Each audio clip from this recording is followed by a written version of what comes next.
Hi everyone, this is Jesse here from SkyCiv. Today I want to do a quick video talking about how we can use the quick design bowl group capacity calculator to solve a real world example. So the first thing I want to do is just open up the tool by going down to Design Software, Quick Design. I'm then going to be looking at a US example today, so I'm going to click US Standards and scroll down to the bowl group capacity calculator.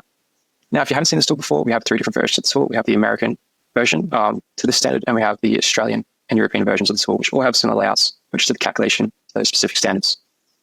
The example I'm going to be looking at is just from this manual here, the companion to the AISC steel construction that has a bunch of design examples that I'm going to be working through. So I'm just going to work through some of the simplest examples just to make these videos a bit quicker.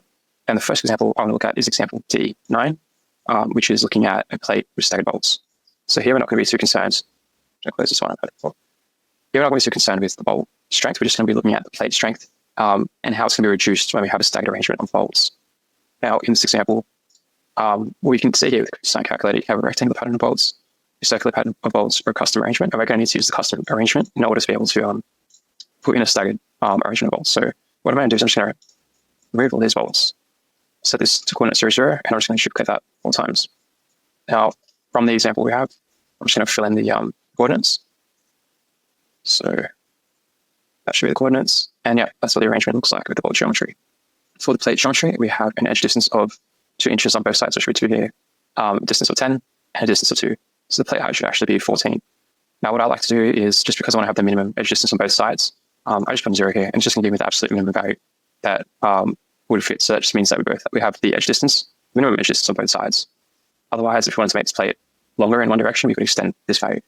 So we actually don't care about failure along the x-axis, and this plate is extended quite far in the x direction.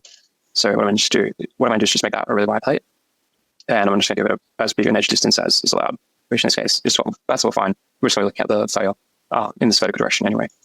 The example gives plate thickness of 0.5 inches, and the bolt size is 0.75 inches. So none of these other properties are going to matter. Bolt grade doesn't matter. Plate properties don't matter. We're going to have a standard size hole. Analysis details aren't relevant, and I can just put these to 0. So the reason that matters is, in this example, it just wants us to calculate the net area. It doesn't need us to calculate the strength or the utilization. We just want to calculate the area. And so now I can run this example.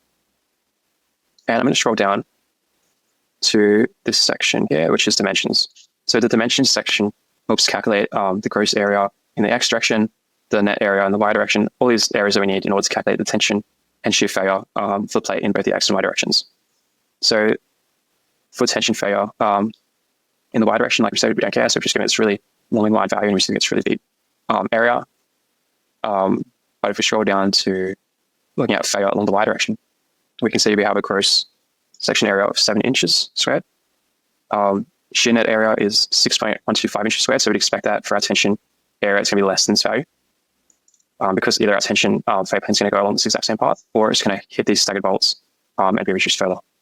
And so when we go down to tension net section area in this y direction, we see that the path staggers and the value is less than this 6.125 inch squared value, which is what we expected. Now, in the design example, there's a bunch of methods they could tried and calculated. They tried this path, like something like this. They try, all these different paths and arrangements. In this case, we've just given the value. And the reason we've just given the value is we don't want to show the calculation for every single path as possible. It would just make the calculations long and complicated. And if there was an arrangement with heaps and heaps of bolts, it would be just a lot of calculations just to actually show everything properly. The way this actually works on the back end is it uses a clever algorithm to make sure it's always finding the shortest path. And that means that this is the most critical length that we can get for this plate failure along the staggered bolt tension failure. And what we get here is we have an area of 5.771 inches squared. The design example has an area of 5.75 inches squared, which is the exact same thing, just with rounding difference. So that's all for this example. If you have any questions, you can leave a message here in the chat. I'll be going through some more examples. You can look out for those videos. If you're interested in knowing more about the tool, just let me know. And if you'd like any other examples to be tested with this tool, let me know, and I'll try and make a video for those as well. Thank you.